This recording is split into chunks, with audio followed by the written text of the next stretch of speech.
At the edge of Ashburn Valley, there stands a building no one dares to enter. A school, long abandoned yet untouched by time. They say the walls still remember what happened inside, and the air still whispers the names of the lost. It wasn't always this way. Once, it was a place where children dreamed of the future, until something turned their laughter into silence. In 1979, the Ashburn School welcomed a new principal, Miss Evelyn Crane. A woman of few words, strict posture, and a stare that made even teachers uncomfortable. She believed that fear was the purest form of discipline, and that children could be trained like soldiers. Parents admired her dedication. They didn't know what went on after the final bell rang. Under Miss Crane, new rules were introduced. Students had to memorize every word of her code of obedience. No talking during breaks. No laughter inside classrooms. No looking outside the window. Those who broke the code were taken to the quiet room, a place no one ever described the same way twice. Some said it was in the basement. Others claimed it moved, depending on who disobeyed. The first sign of something wrong came when a boy named Matthew stopped speaking. He was found sitting in the corner of the library, eyes open, whispering to the shelves. When teachers asked him what he was saying, he replied, "They're still in there." A week later, he was transferred to another district, but his parents said he never recognized them again. Students began to hear things at night.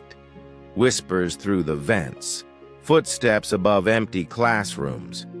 One girl, Emily, said she saw her own reflection blink before she did.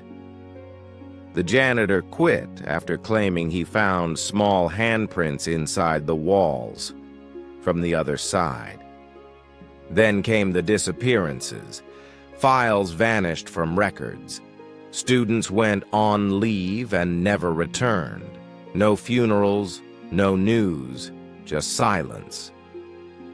When one mother tried to report her daughter missing, the school insisted she never existed, but her name was still carved into her locker door. In 1982, an education inspector arrived unannounced. The staff looked nervous. The students were quieter than ever. He was led through each room until he noticed a locked door behind the gymnasium. The key didn't fit.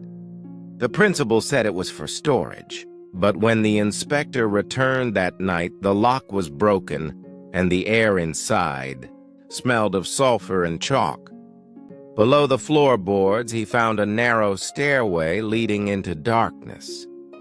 There were wooden chairs with restraints, and a reel-to-reel tape recorder still spinning.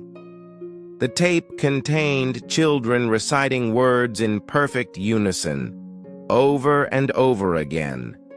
"Fear makes us pure." The next morning, the inspector resigned. His report was sealed, and the school quietly shut down. Miss Crane was never seen again. Some say she fled the country. Others claim she joined the whispers beneath the building. But years later, an old teacher received a letter signed with her initials.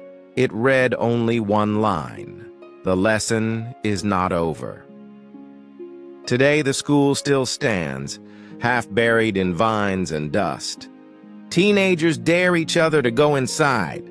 Some record videos. None stays past midnight. Locals say they still hear children repeating lessons through the walls. And if you listen closely, you might hear the faint voice of Miss Crane whispering, "Are you ready for class?"